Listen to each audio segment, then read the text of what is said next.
Local programming on KRWG Public Media made possible in part by viewers like you. Thank you. This is KRWG Public Media, TV, radio, online. News that matters. Now, across the Mesilla Valley and the borderland, the stories that shape our community. From the KRWG Broadcast Center at New Mexico State University, this is Newsmakers. Thank you for joining us on this special edition of Newsmakers. I'm Fred Martino. It's a critical time for the borderland. Making sure every household completes the census will determine federal funding for the next decade. Michael Hernandez reports. By answering the census, our residents become superheroes, protecting the future of our community and our kids.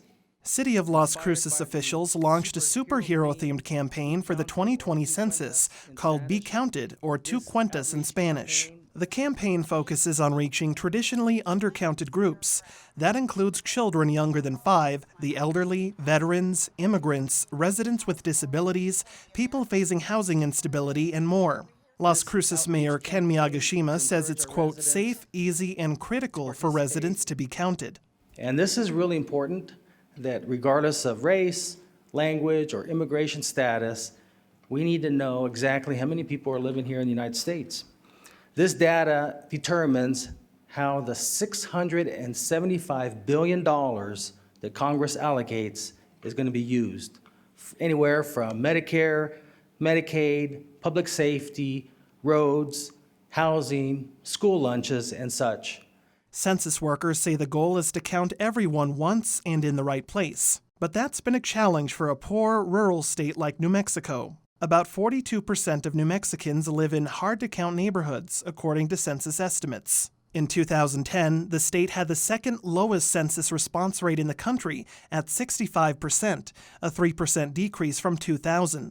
It's not just the city worried about leaving federal money on the table. Doña County Commissioner Manuel Sanchez says smaller municipalities have more to lose with an undercount. But when you look at the smaller municipalities, they don't have that income stream that maybe the larger municipality as Las Cruces has. So they've become even more dependent on the federal funding, whether it comes funneled from through the state to them or the county to them. It will be a larger impact to them. City officials say undercounting Las Cruces residents by 1% could cost the city roughly $30 million over the next decade. And statewide, a 1% undercount might mean losing out on $780 million in federal funds over those same 10 years. Like past census counts, residents may respond by mail or over the phone. But the city says the 2020 census marks the first one to rely heavily on online responses.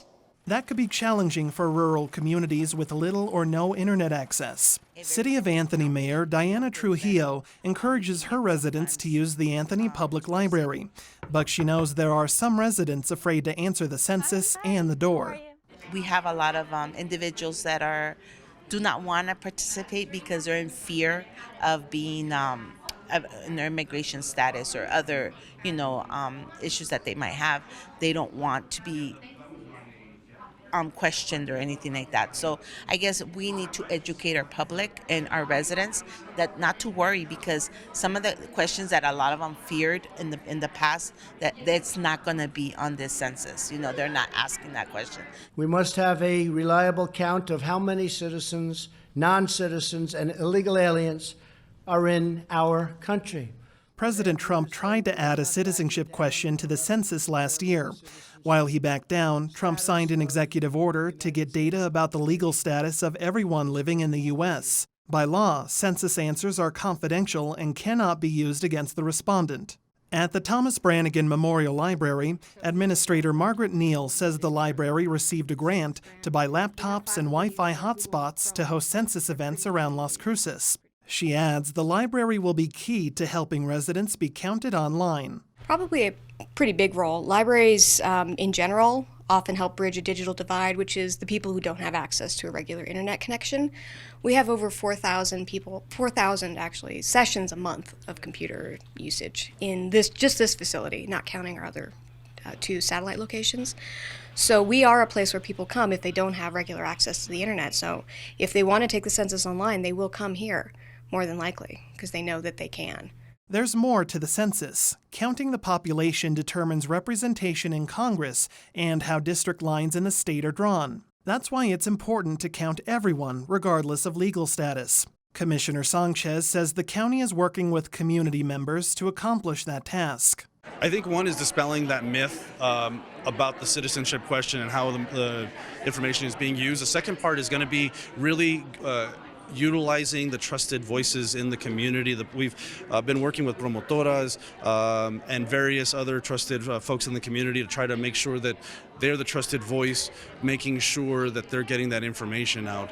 Even with assurances that census data is safe, local officials say transparency is key to earning public trust. 1, 2, 3. For KRWG Public Media, I'm Michael Hernandez.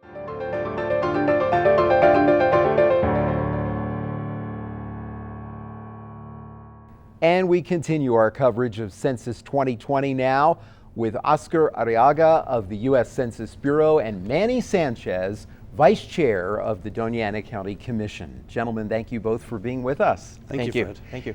Well, you know what, Oscar, I need to start with something that a lot of people are thinking about, and I know this is a major issue for the Census Bureau with the situation with the coronavirus right now. Concerns that you have, preparations that are being made to try to make sure the collection of data can continue for the Census Bureau. Mm-hmm. Well, we are monitoring the situation very closely. We are working together with the national, on the state and local health authorities with them. And following the guidance that they give us. One of the most key principles that we put this is that always the safety of our census workers and the American public that's our top priority. Absolutely, and one good thing this year is, unlike in previous years, folks will get that letter in the mail, and if they have internet access or go to a library, they can quickly and easily complete this online, and there won't be a need for a door-to-door visit, right? Right, it's correct. It's the best way right now. It's the first time, and since the census started in 1790, now people can do this online. They have the invitation. When they get the invitation, of course, they have that census ID to put in there. If they don't happen to have that census ID, that's fine. They could always do it with their address, and it only takes 10 minutes. If they don't have internet access, they can make that phone call. That's on the invitation, and it's also in Spanish and 12 other languages that it would help them fill out the questionnaire. And I can say from experience, this is really easy to do, because I got my census letter in the mail, saw that code that you talked about on the letter, put it in the website, and it's a easy kind of self-directed website that just has a next button, and you go from one page to the next, and you're right, in less than 10 minutes, I was done.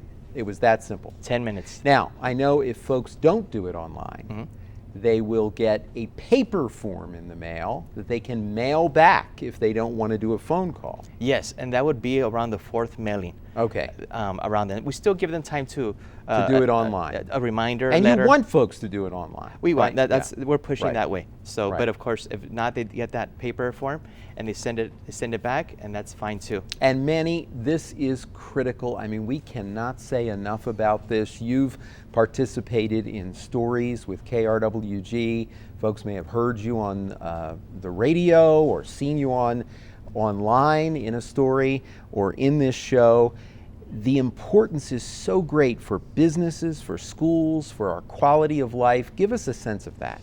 Absolutely. So the state of New Mexico, over the last 10 years, will be projected to get $7.8 billion.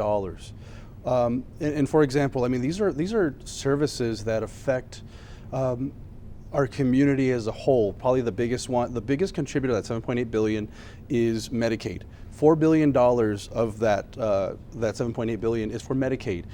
SNAP is close to $700 million.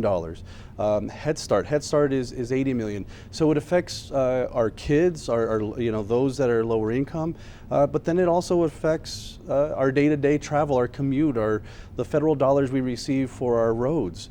So the effects are far-reaching, particularly in a state of New Mexico that is so reliant on those types of funds. As a county commissioner looking at budgets and seeing where the money comes from, seeing that some programs have federal funding and state funding mixed, is there one that stood out to you where you think about the importance of federal funding? I think those are the ones in particular. I think are for the highway transportation, roads, right? Yeah, bridges. For like I said, SNAP, Medicaid, and we look here like in Doña, for example, right? I think the last time we did the 2010 census, it was 210,000 people, a 1% undercount, which is about 2,000 people. That translates to about an undercount of 2,000 across the county, just Doña alone, would lead to a deficit of $6.5 million a year. Now calculated over 10 years, that's 65 million. And this is a time where if we don't get the chance to do it right now, we have to wait another 10 years before it's corrected. Okay. Oscar, it's clear on the census letter that folks will get in the mail. It's been clear in media coverage, but we can't say it enough.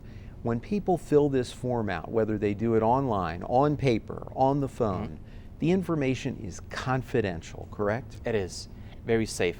Of course, all the information, for example, if they do it online, all the information is encrypted, and it goes into our system. We safeguard it.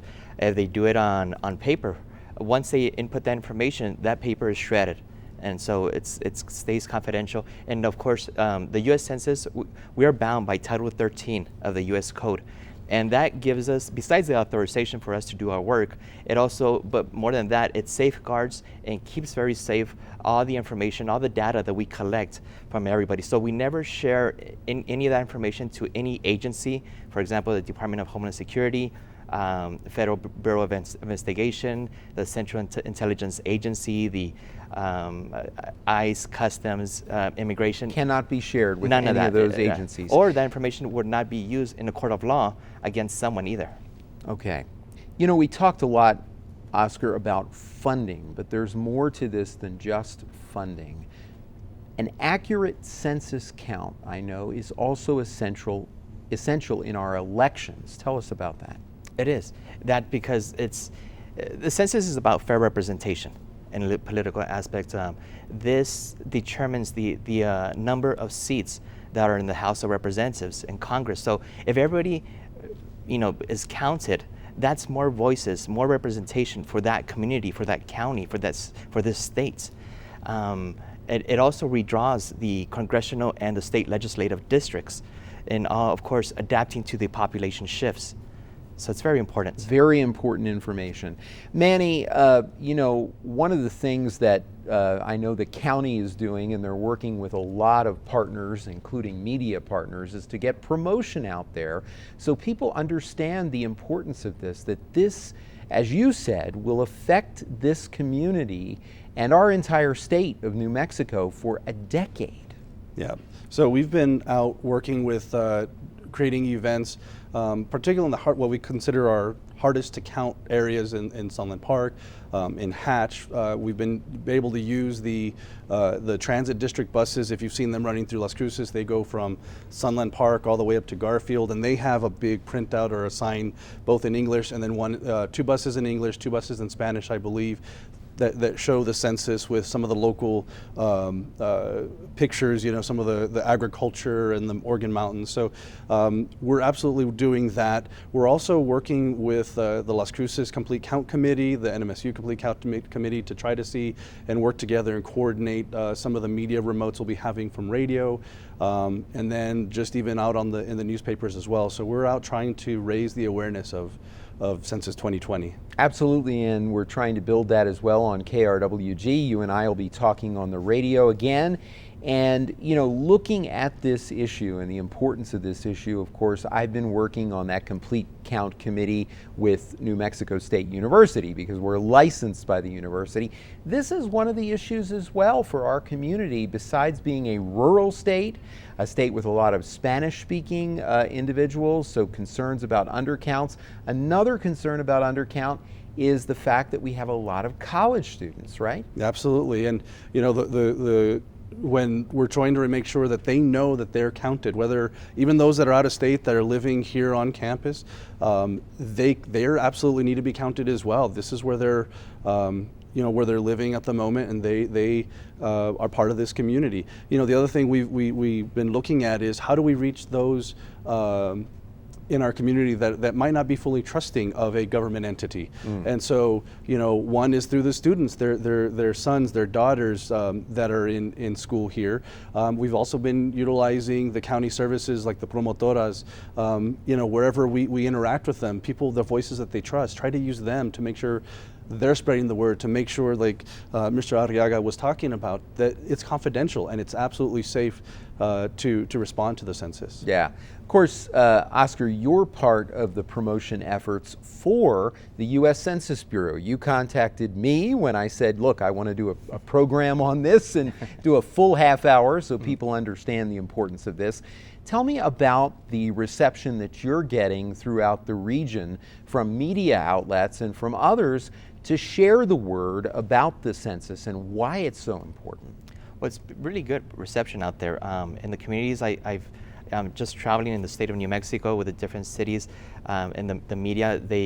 If I don't reach out to them, they somehow seem to contact me somehow, and that's great because I'm sensing the value that they see in this, the importance, and of course, if that message is distributed to the community, to everybody, the hard to reach population, and that's much more important. So I sincerely believe that everybody now in the 2020 census is going to be counted. Much more than it was in the 2010 or the years past. Of course, getting a chance to travel throughout the region and see the different areas, are you getting a sense of any particular challenges other than what I've mentioned in terms of getting that full count? Maybe one of the challenges and questions that I have received is, of course, the citizenship question. There is no citizenship question. We do not identify if you are a citizenship or non-citizen. As long as you're a resident of the United States, you must be counted. Right, and that we should point that out. That is not a question on the form. Manny, I know a lot of groups in our area are very concerned about this, trying to raise awareness of this, even holding a press event to let people know in Spanish and in English that there is no citizenship question, and that when you fill this out, it can't be used against you. Absolutely, and I think that's been one of the key points. Just because the lead up to the census, there was all that talk about the citizenship question, and now we knew that it wasn't going to be on there. We just had I had a constituent meeting a couple of weeks ago in Garfield, and we talk about, particularly in our communities, how do we get that message out to those that might be fearful, to let them know exactly that it's important that they're counted because they're utilizing our resources, or within the county. They're driving on roads, they're accessing some of the programs, and so they absolutely need to be counted as well, and that is not going to be on there. So it's trying to make sure we build that trust and absolutely know it is not going to be on there and their information is safe. We only do that census every 10 years, and some people may have forgotten, because it's been 10 years, that this is associated with your address. Do you have any concerns, Manny, about the fact that in a county like Doña County, where we have unincorporated areas, where we have folks in colonias, they may not get the census form? That's a legitimate concern of ours, and I know we've been working with our partners. We have some of the nonprofit partners that we've been working with have been trying to work out, doing door-to-door canvassing is one of the things. I think the Empowerment Congress here in Doña County, CAFE has been doing it in some of the other counties here in the South. We're trying to do that, and and I think there's going to be some other outreach efforts by the state of New Mexico as well, because they recognize not everybody, we're not always going to reach them. So we need to go out into the communities, whether it be door-to-door knocking, whether it's electricity bills. There's been a lot of ideas we've been trying to, how do we get and reach those people, because you're absolutely right, they're not always going to get that. And I think one of the other things we've been doing in the county was trying to make sure, like in our community centers, we have computers that are accessible, because we have people that come in for senior meals. So we're trying to make computers and make facilities accessible so that people can respond. Anything you want to add on that, Oscar? Of course, we're there. I just want to push just with the computers, of course, online. Yeah. Sometimes it's with a cell phone. Even it's not their cell phone, a friend's cell phone. Just the access, it's so easy. And that's what I really want to push everybody to complete the questionnaire online. Absolutely. It is easy. I've done it, as I said earlier in our conversation, and the website is very quick, no bugs, worked beautifully. Oscar, Manny, thank you both for being with us. Sure. Thank you, Fred.